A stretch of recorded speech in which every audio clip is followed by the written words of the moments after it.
Tragedi berdarah di Stadion Kanjuruhan menyisakan luka yang mendalam. Berdasarkan data terbaru dari pihak kepolisian, tak kurang dari 133 orang meninggal dunia akibat insiden tersebut. Terkait insiden ini, Polri telah mencopot 10 anggotanya. Mereka adalah Kapolres Malang AKBP Ferli Hidayat dan Komandan Batalion AKBP Agus Waluyo. Selain itu, Polri juga mencopot 5 komandan peleton dan 3 komandan kompi. Kadif Humas Polri Irjen Dedi Prasetyo juga menyebut telah memeriksa 20 orang saksi dan melakukan gelar perkara. Dari hasil tersebut, polisi menaikkan status tragedi Kanjuruhan dari penyelidikan ke penyidikan. Dari hasil pemeriksaan tersebut, tim melakukan gelar perkara. Dari hasil gelar perkara meningkatkan status dari penyelidikan, sekarang statusnya sudah menjadi penyidikan. Ya, tim juga akan kerja secara maraton.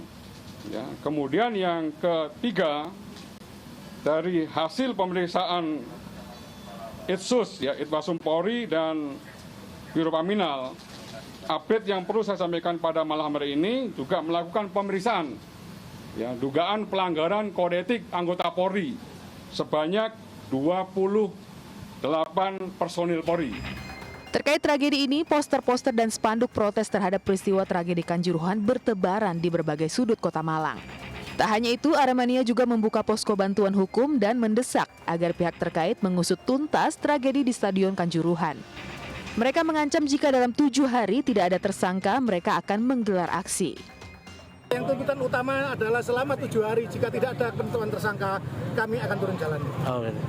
Dan itu kami hanya mendampingi adik-adik kami yang kebetulan kemarin datang, termasuk anak-anak saya, telah datang di Stadion Kanjuruhan dan menjadi korban. Dan yang lebih menjadi perhatian kita adalah di sana masih ada banyak korban yang masih sakit yang perlu pendampingan juga. Diketahui tragedi Stadion Kanjuruhan ini terjadi pada Sabtu 1 Oktober lalu usai laga panas antara Persebaya dan Arema. Presiden pun telah memerintahkan Menko Polhukam Mahfud MD untuk mengusut tuntas kasus ini. Namun demikian, hingga detik ini para pemangku jabatan masih saling membentengi diri. Belum ada yang secara ksatria mengaku bertanggung jawab atas insiden tragis ini.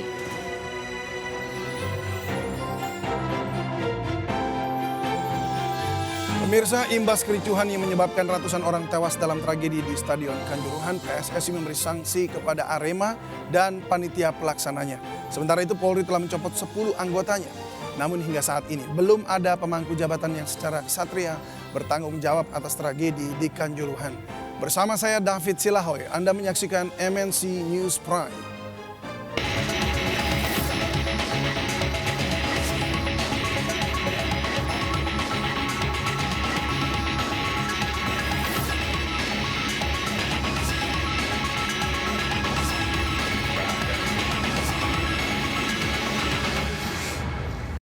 Guna mengungkap tragedi Kanjuruhan 1 Oktober 2022, tim Mabes Polri periksa 32 CCTV yang berada di Stadion Kanjuruhan Malang. Namun dari ke-32 CCTV yang ada, Polri lebih fokus memeriksa ke-6 titik CCTV yang berada di ke-6 pintu stadion. Dari sisi aparat kepolisian, Kadif Humas mengatakan bahwa tidak ada pintu yang dikunci. Hanya saja di 6 titik pintu yang kecil hanya cukup untuk 2 orang saja. Sehingga ketika berlangsungnya kerusuhan dan tembakan gas air mata yang membuat panik supporter, berbondong-bondong ratusan bahkan ribuan supporter mencari pintu keluar secara bersamaan. Untuk itu, tim penyidik Barreskrim masih terus maraton bekerja dan saat ini sudah memeriksa saksi sebanyak 29 orang yang terdiri dari 23 anggota Polri yang bertugas termasuk Kapolres dan 6 saksi dari panitia penyelenggara dan beberapa saksi lainnya. Yang langsung bertugas pada saat pengamanan di stadion. Ya pemirsa, tim kepolisian terus menyelidiki dan memeriksa sejumlah saksi terkait tragedi Kanjuruhan. Untuk mengetahui hasil pemeriksaan terbaru, sudah ada Nata Arman yang ada di Polres Malang, Jawa Timur. Nata, silakan dengan laporan Anda.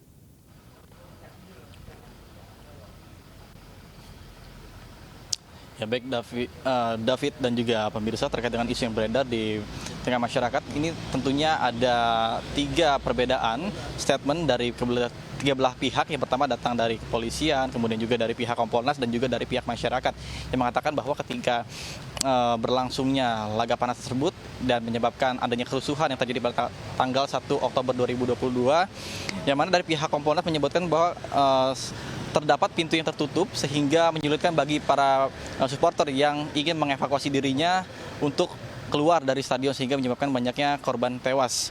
Kemudian dari pihak korban yang selamat juga mengatakan hal yang sama, namun dari pihak polisian tadi dalam konferensi pers yang dilakukan pada sore hari tadi di Polres Malang mengatakan bahwa tidak ada pintu yang terkunci, hanya saja ada beberapa pintu yang memang kecil ukurannya sehingga hanya muat beberapa orang saja, sehingga ketika kerusuhan terjadi ini membuat panik dari para supporter dan ribuan orang berbondong-bondong untuk menyelamatkan diri, dan sehingga terjadinya penyumbatan sesak napas akibat adanya juga tambahan dari gas air mata yang ditembakkan ke pihak supporter. Kemudian dapat kami sampaikan juga bahwa untuk saat ini pihak polisian juga sedang memeriksa atau mendalami sebanyak 32 CCTV yang ada di stadion, baik itu di dalam maupun dan di luar. Namun yang disoroti yakni ada 6 CCTV yang berada di pintu 3, pintu 9, pintu 10, 11, 12, dan di pintu 13. Karena dari hasil pemeriksaan di ke-6 pintu ini merupakan paling banyak korban jiwa yang meninggal akibat sesak nafas terhempit ataupun terinjak-injak begitu.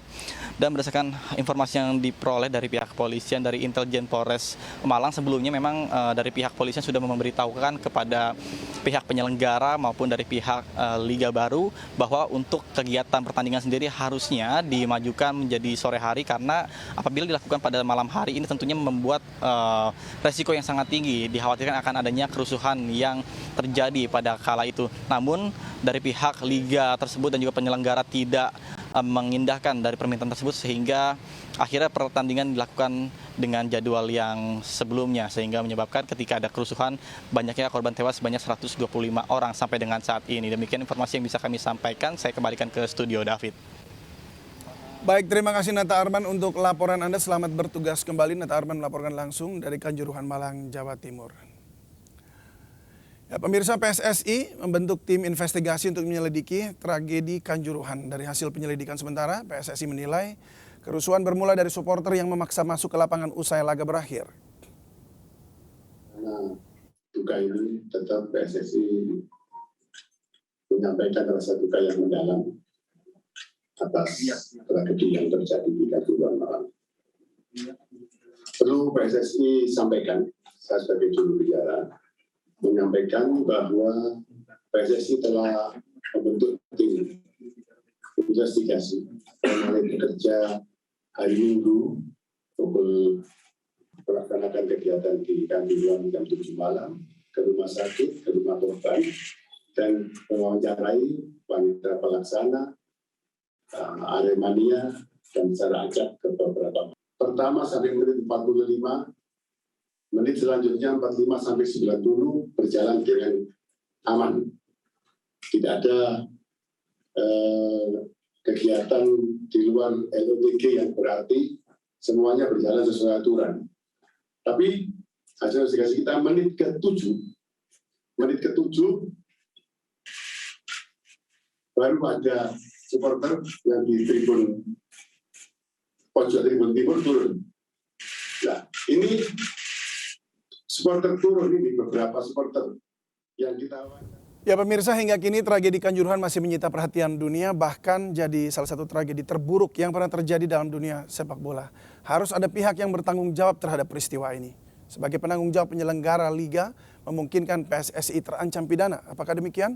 Sudah bergabung bersama kami di studio pengamat sepak bola Kesit Handoyo, dan melalui sambungan Zoom ada Ketua Komisi Disiplin PSSI Erwin Tobing, dan ada juga Bapak Dede Yusuf, Wakil Ketua Komisi 10 DPR RI, serta Guru Besar Ilmu Hukum Universitas Al-Azhar, Profesor Suparji Ahmad. Selamat malam Bapak-Bapak. Selamat malam. Salam sehat selalu semuanya Bapak-Bapak. Baik, pertama kami ingin tanyakan kepada Bapak Erwin Tobing sebagai pihak yang tadi juga sudah menyampaikan tentang disiplin yang ditegakkan atas Arema Malang begitu. Nah, Pak, apakah ada update terbaru sebelum kita ke sanksi-sanksinya? Apakah ada update terbaru dari investigasi PSSI sendiri? Belum, masih ya itu. Masih kita investigasi dari segi persepak bolaan saja, bukan ke pengamanan. Tapi tentunya keputusan kami ini bisa menjadi referensi bagi pihak-pihak berkepentingan. tidak menutup kemungkinan ada yang mungkin akan mengarah kepada masalah hukum, ya, apa karena kena pasal kelalaian atau apapun, itu nanti ada pihak terkait yang menyidiknya. Apakah Anda sudah mengetahui siapa saja yang sudah dipanggil pihak kepolisian untuk dimintai keterangannya sebagai saksi? Oh, itu pihak kepolisian yang saya tidak mencampuri, tidak tahu, ya. Saya hanya bidang pertandingan saja, di batas pertandingan football. Jadi masalah-masalah pengamanan dipanggil. Maksud saya tadi juga sudah dipanggil, panitia pelaksana dan lainnya sudah banyak dipanggil tentunya oleh pihak kepolisian.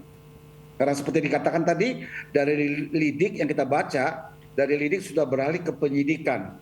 Kalau beralih ke penyidikan tentu pihak polisi sudah akan bisa mampu menentukan siapa sebagai tersangkanya, ya. Artinya ada panitia pelaksana yang sudah diperiksa, ya. Jadi Bapak juga sudah mengetahui hal tersebut, ya. Ya, sudah ada dalam pemberitaan medsos, ya. Sudah ada, semuanya sudah sudah banyak yang dipanggil oleh Polres. Kita tunggu saja pihak kepolisian bekerja. Tentu dia tahu apa yang harus dilakukan dan siapa tersangkanya, tentu dia lebih tahu. Pak, boleh direkonfirmasi ya Pak, tadi sanksi yang diberikan kepada Arema diantaranya adalah denda sebesar 250 juta. Jadi ada 3 SK yang kami putuskan, ya. Pertama itu kepada pihak Arema. Pihak Arema termasuk kepada badan pelaksananya, itu hukumannya kita putuskan bahwa Arema FC termasuk badan pelaksananya dilarang menyelenggarakan pertandingan dengan penonton, tidak boleh menyelenggarakan pertandingan dengan penonton, ya, sebagai tuan rumah, dan harus dilaksanakan di tempat yang berjarak jauh dari lokasi, minimal 250 km, sehingga untuk mencegah supporter menuju lokasi.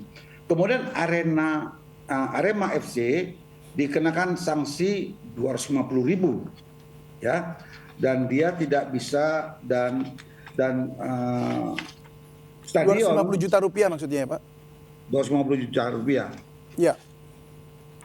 Lalu kemudian ada juga mengenai bahwa ada beberapa orang termasuk ketua panitia pelaksana yang bernama Abdul Haris, ya, itu kemudian yang dan juga dihentikan tidak boleh, kegiatannya. Ya, itu stadion tidak bisa digunakan sampai akhir kompetisi berakhir. Kompetisi Liga 1 2022-2023. Kepada ketua pelaksana juga kita berikan hukuman karena memang kita melihat, ya. Jadi ini saya melihat bahwa ketua pelaksana juga sudah cukup lama mungkin dia mengemban tugas pelaksana, sehingga dianggap suatu hal yang rutin sehingga menghilangkan kewaspadaan. Karena beberapa hal yang sangat rawan tidak ditanggapi, tidak dilaksanakan dengan baik. Seperti tadi contoh pengamanan orang yang masuk ke stadion, banyaknya minuman keras, pintu yang tertutup, yang tidak terbuka, sehingga tidak ada evakuasi, tidak ada jalan keluar bagi orang yang sedang panik. Ini kelemahan-kelemahan gini banyak. Artinya ada kelalaian yang Anda lihat terjadi pada saat pelaksanaan tersebut, ya Pak? Ya, kelalaian dan kesalahan. Kelalaian pelaksanaan dari regulasi FIFA tersendiri, Pak, ya? Ya, khususnya. Seharusnya sebagai ketua pelaksana, dia kan mempunyai tim. Salah satunya dia punya security sebagai steward yang punya tim, itu juga tidak bekerja baik. Tidak bekerja baik atau tidak ada sama sekali di lapangan. Pertandingan dimulai, semua kunci pintu-pintu kami serahkan kepada panitia pelaksana. Pak, maksudnya yang steward tadi itu tidak ada sama sekali atau tidak ada di dalam lapangan? Artinya ada di luar. Security officer. Ternyata security officer ini kita hukum juga. Tidak bisa aktif bergerak di seputar olahraga bola seumur hidup. Tidak boleh di lingkungan sepak bola. Begitu juga dengan Pak Ketua Panitia Pelaksana. Baik, Pak Erwin, kita mau dengar juga dulu apa tanggapan dari Komisi 10 DPR RI. Kita tanyakan kepada Pak Dede Yusuf. Pak, sebelum kita masuk ke ranah yang lebih detailnya, bagaimana Anda melihat peristiwa ini? Ya, terima kasih Mas David. Selamat malam Bapak-Bapak sekalian. Kalau kita melihatnya ada tiga isu yang harus kita tinjau. Yang pertama adalah isu kemanusiaan itu sendiri. Jadi dalam 1-2 hari ke depan ini mungkin kita harus fokus kepada penyelesaian masalah kemanusiaan terkait dengan korban-korban. Ya, tentu rasa empati dan simpati harus kita tunjukkan. Sebagaimana juga bahkan seluruh dunia sudah menunjukkan rasa empati dan simpatinya. Jangan sampai kita fokusnya hanya mencari-cari kepada kesalahan siapa, tetapi tidak menyelesaikan dalam kasus sengketa korban-korban ini. Yang kedua tentu isu terkait dengan investigasi yang dilakukan oleh tim investigasi pemerintah, termasuk PSSI juga mungkin terlibat di dalamnya. Baru kita mulai mencari tahu nih, kira-kira permasalahan utamanya itu ada di mana. Karena saya apresiasi apa yang dilakukan dari Komdis PSSI, ya, tetapi mungkin jangan langsung memberikan sebuah vonis terlebih dahulu sebelum investigasi ini selesai. Artinya apa? Artinya kita mesti paham dulu bahwa publik berhak tahu permasalahan yang ada itu terjadi karena apa. Dan ini biar dijelaskan, dibeberkan terlebih dahulu. Misalnya disebabkan karena pengunduran jadwal dari sore ke malam misalnya. Maka penanggung jawabnya adalah X. Lalu kemudian penggunaan gas air mata, maka penanggung jawabnya adalah X. Lalu kemudian pintu-pintu yang tertutup, penanggung jawabnya adalah X. Itu dulu kita pahami, baru kemudian setelah itu kita bisa jelaskan kepada publik. Kesalahannya adalah di A, B, C, D, dan sebagainya. Ya, karena saya juga mendengar bahwa dari pihak kepolisian pun, Pak Kapolri sudah menonaktifkan Kapolresnya dan beberapa komandan-komandan regu atau danton yang ada di wilayah tersebut, termasuk juga Panglima TNI mengatakan. Itu termasuk yang memberikan izin untuk pelaksanaan pertandingan tersebut ya, Pak Dede? Seperti maksudnya bicara soal izin, ini bicara soal izin yang ditolak PT LIB karena rating TV itu tinggi saat itu, jadi akhirnya harus tetap malam itu. Ya justru itu makanya saya katakan tadi kita harus pahami dulu inti permasalahan itu datangnya dari apa. Karena kalau misalnya kita sudah tahu apa yang terjadi dan kemudian kenapa bisa sampai terjadi seperti itu, maka baru kita bisa merumuskan bahwa yang paling bertanggung jawab adalah A, B, C, D, kira-kira begitu. Apakah Pak Dede sudah ada insight-nya, Pak? Dapat informasinya? Bagaimana? Sudah dapat informasinya kah, Pak Dede? Jadi hari ini rencana kami itu mengundang seluruh stakeholder termasuk Kapolri, ya, terus kemudian Menpora, PSSI, KONI dan sebagainya. Liga juga ya, tetapi hari ini kami dapat jawaban semuanya masih di Malang ya. Saya bisa pahami lah Pak Erwin juga masih sibuk mungkin di sana ya. Apalagi Presiden sudah memerintahkan adanya tim pencari fakta, investigasi. Yeah. Kami pun juga merencanakan akan mencoba untuk memanggil walaupun kami masa reses ini kita coba akan memanggil untuk kita pahami juga dari sisi politisnya. Kenapa dari sisi politisnya? Ujung-ujungnya adalah aturan apa yang terlanggar dan dilanggar. Mungkin kalau kita pahami saat ini dunia olahraga sudah punya Undang-Undang Nomor 11 Tahun 2022 yang di dalamnya adalah terkait juga pasal penyelenggaraan dan juga keamanan bagi penonton dan supporter. Nah, kita akan lihat apakah jangan-jangan ada SOP, ada peraturan-peraturan yang tidak dibuat terkait dengan undang-undang ini. Oleh karena itu jika kemudian Presiden mengatakan Liga 1, 2, Liga 1, kalau kami minta Liga 2, Liga 3 ini pending, pendingnya sampai kapan? Harus jelas dulu. Nanti setelah ini SOP-nya apa? Supaya bola bagaimanapun juga sebagai tontonan dan hiburan masyarakat ini tetap bisa berjalan, tapi dengan aturan main yang disepakati bersama. Itu Mas David sementara. Baik, Pak Dede, kita ke Pak Kesit dulu. Pak Kesit, ya. Apakah ada perbedaan secara psikis gitu antara memang diadakannya di sore hari begitu ke malam atau dari siang ke sore dan diadakan malam hingga larut begitu? Iya, sebenarnya kalau secara psikis ya tidak terlalu besar ya pengaruhnya. Cuma kita kembali kepada sejauh mana infrastruktur yang ada, stadion yang digunakan itu memenuhi kenyamanan pada saat pertandingan dilaksanakan malam hari. Ya, pertama kalau kita bicara membandingkan ke luar negeri, Eropa lah ya, di sana juga sering main malam gitu ya, bahkan jam 9 baru dimulai, tapi kan situasinya beda. Stadion-stadion di Eropa itu kelasnya sudah sangat tinggi ya. Kita bisa melihat penonton misalnya ada yang iseng di ujung misalnya kelihatan. Kenapa? Karena stadionnya begitu terang benderang. Ya. Di Indonesia belum semua stadion memenuhi standar yang Menurut ditetapkan Anda oleh yang FIFA. Kanjuruhan ini memenuhi standar? Kita lihat di Stadion Kanjuruhan, kalau kita lihat pada kejadian ini ya, ini kan terlihat jelas bahwa belum memenuhi persyaratan yang ditetapkan oleh FIFA. Ada standar maksimal, ada standar minimal. Pintu-pintu keluar itu juga termasuk salah satu yang harus dipatuhi ya, persyaratan dari pintu-pintu keluar dari masing-masing stadion. Kemudian juga lampu-lampu stadion ya, bukan hanya lampu untuk di lapangan yang menerangi lapangan, kekuatannya harus sekian lux misalnya seperti itu.